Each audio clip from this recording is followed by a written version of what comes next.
Tem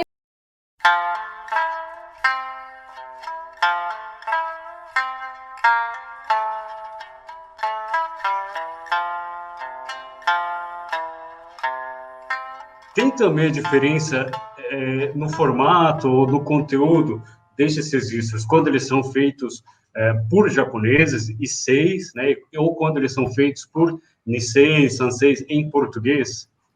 Sim, e aí o interessante, né? Por isso que quando a gente começou a live, eu coloquei memória, né? E a história que vai confrontar as narrativas, porque a produção e a história, né? Se o professor falou que estudar história é só decorar fato e gente importante, talvez não que ele estivesse errado, mas ele segue uma linha da época que a gente estudou no Caminho Suave, né? Porque a história ela não se debruça sobre o tempo, ela se debruça sobre o que as pessoas produziram no tempo.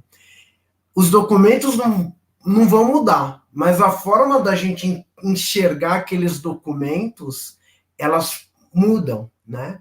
Por quê? Porque parte do meu eu presente.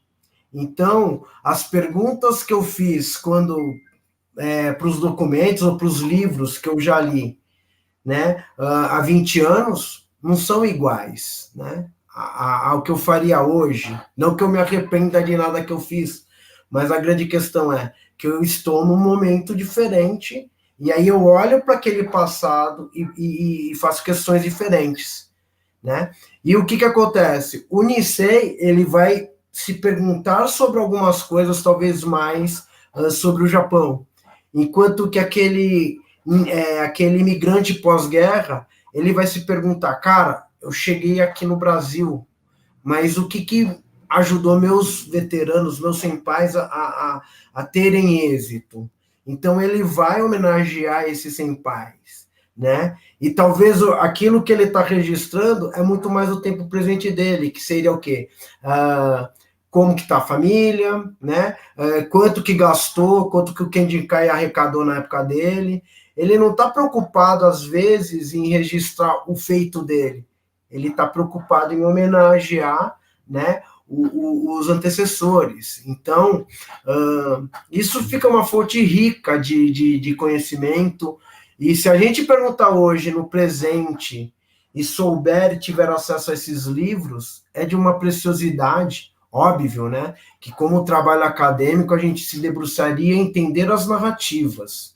Mas para gente que é simples, não vou dizer mortal, porque no sentido de, né? Mas para gente que está naquele cotidiano só querendo saber um pouquinho mais da nossa família, gente, é só ter um pouquinho de filtro, bom senso, né? Mas é uma fonte fantástica. Até para você eu conheço o teu pai aí, a sua família, gente, é um conhecimento, né, fantástico, assim, que deve ser trazido, né? E cada dia a gente vai fazendo perguntas diferentes e traria respostas diferentes, porque a memória, não que ela inventa, mas ela traz detalhes e às vezes a gente também faz questão de esquecer, né? Talvez o cutucar seja o quê? Não é o que a gente tem que lembrar, o que esquecer, mas entender por que às vezes as pessoas querem esquecer, né? Que daí cai muito bem ao entender Segunda Guerra Mundial, né? Aquela live da Segunda Guerra Mundial que fala muito disso, memória e identidade, né?